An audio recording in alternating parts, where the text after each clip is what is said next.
Japon, 1868, dans la province de Musashi, sous le commandement du shogunat Tokugawa. Mais père, vous savez très bien ce que je pense. Vous le savez et vous n'acceptez toujours pas. Pourquoi? Fils, tu es inconscient. Tu n'as jamais fait quoi que ce soit de ta propre vie. Tu n'as rien vu du monde. Mais je veux simplement devenir un samouraï, comme grand-père Tatsuya Wataru. Le fais-tu exprès, Shiro? Grand-père est devenu samouraï puisqu'il a servi la dynastie Tokugawa comme personne d'autre ici ne l'a fait. Tu crois sincèrement pouvoir devenir samouraï, tandis que ton frère ou moi-même n'y sommes même pas parvenus? Voyons, Shiro, redescends sur terre et arrête de rêver. Mais je ne rêve pas. Allez, ça suffit. Va donc te coucher, il se fait tard. C'est alors que Shiro prit quelques affaires avec lui en attendant que le calme tombe sur la Mashia. Son sac était prêt, et il partit pour un voyage afin de prouver sa bravoure et ses capacités au shogunat.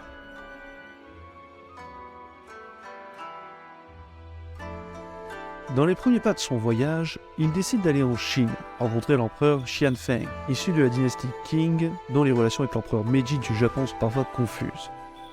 Peut-être cela s'avérera être un échec. Il y a fort à parier. Mais il souhaitait au moins découvrir ce pays aux racines du monde, s'il ne peut être diplomate. Sur sa route, il croise comme à son habitude tout ce qui fait de sa terre au soleil levant sa force vitale de caractère et sa nature enjouée comme si le printemps fleurissait chaque matin.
Shiro était arrivé dans la cité interdite de Pékin où il rencontrait l'empereur.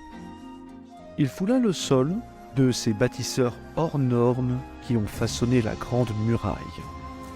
Ceux qui ont donné naissance aux empereurs millénaires, à une armée d'immortels et consolidé un empire de dragons.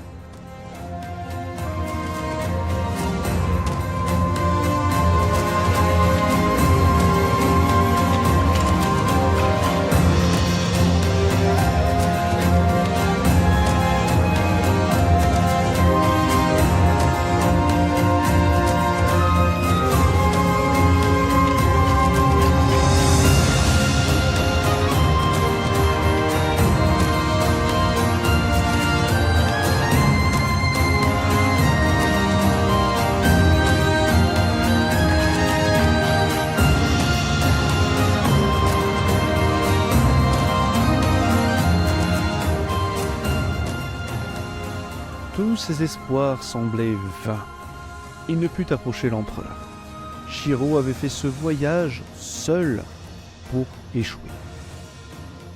Il ne restait que les sons des artifices, les lampions étincelants et la lune qui brillait pour se consoler au nouvel an.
Plus que déterminé à prouver sa bravoure, il décide de filer vers le sud. Le long de ce périple, il traverse les monts enneigés du Tibet et décide de s'arrêter plusieurs jours pour rencontrer ses habitants. Un sage vieillard lui parlait des temples reculés. Il l'invita à aller prier Shiva auprès de Bouddha.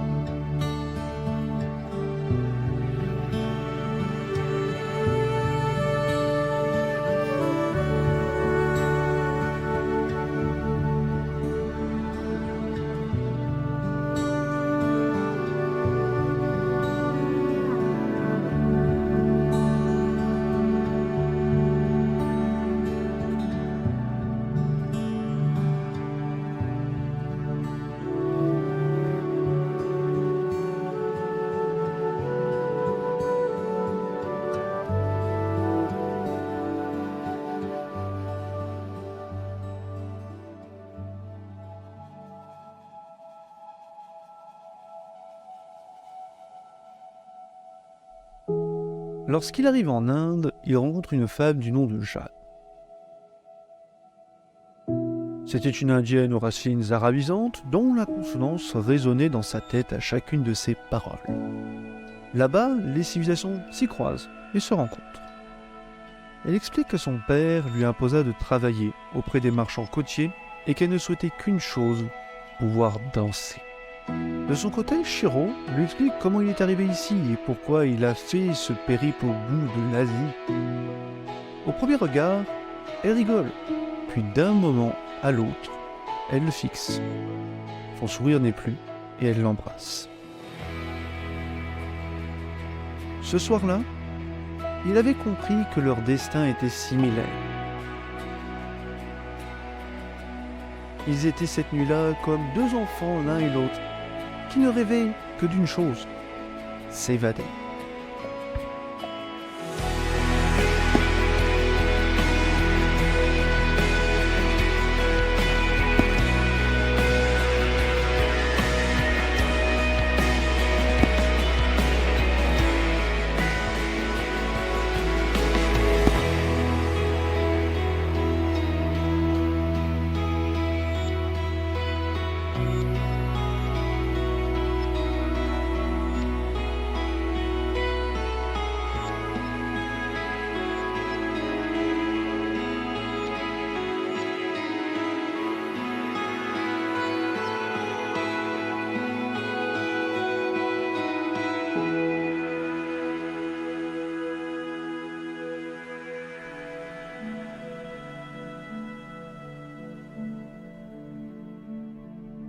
Lorsque leur rêve étoilé prit fin, elle l'emmena auprès des Jonkake dans un port semblable au plus féerique lagon japonais.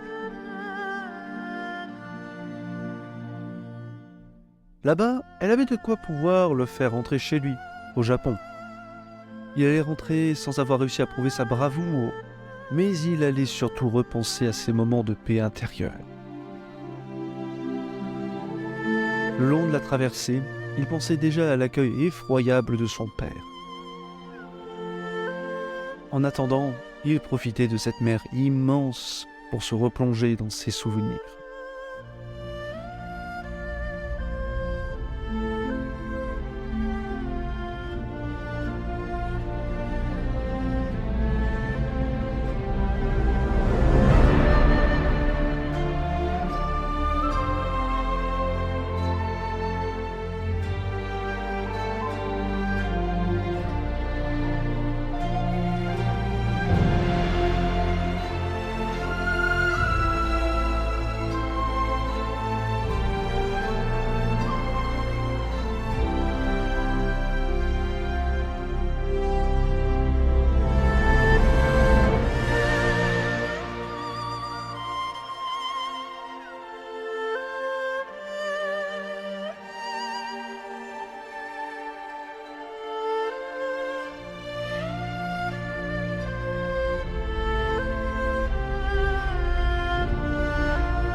Shiro, réveille-toi, Shiro!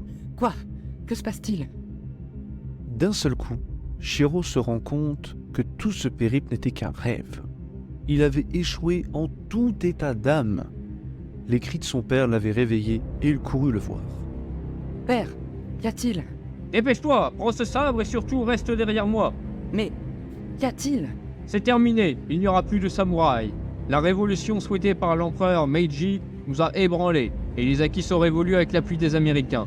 C'est la fin de l'Edo et du shogunat. Vite, les forces de l'amiral sont là. Tu voulais prouver ta bravoure, Shiro? C'est maintenant.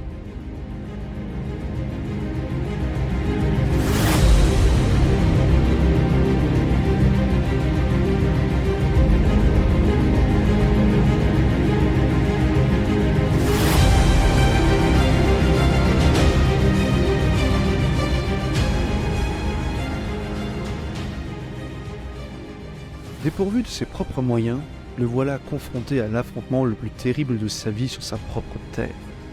Il voyait de ses yeux le combat vain qu'ils allaient devoir mener pour faire perdurer le shogunat et les traditions de leurs ancêtres. Quelques années plus tard, en 1877, il participe à la rébellion venue de Satsuma, qui reste le dernier espoir de la postérité du Japon. Le combat de l'ancien monde face au nouveau monde était devant eux.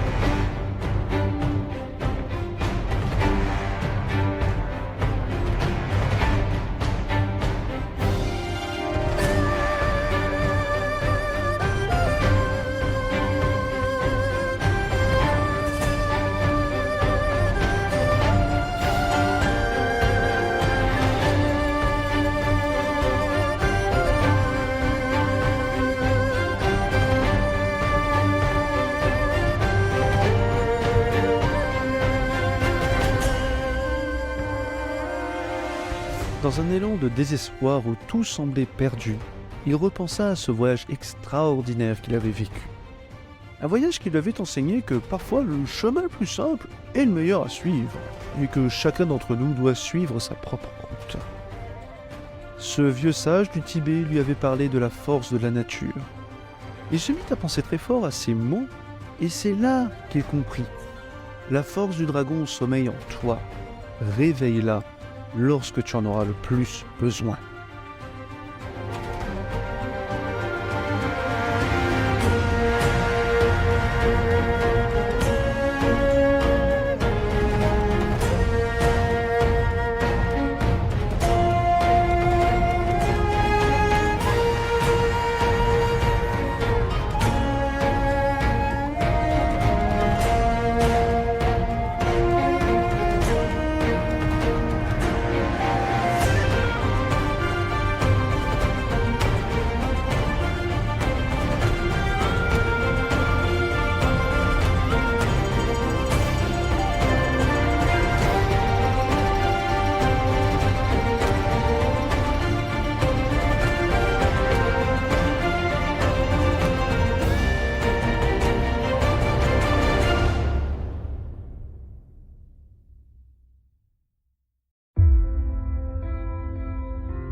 La dernière rébellion de 1877, qui venait de secouer notre pays, marqua la fin des samouraïs et l'entrée définitivement de la modernité dans notre société.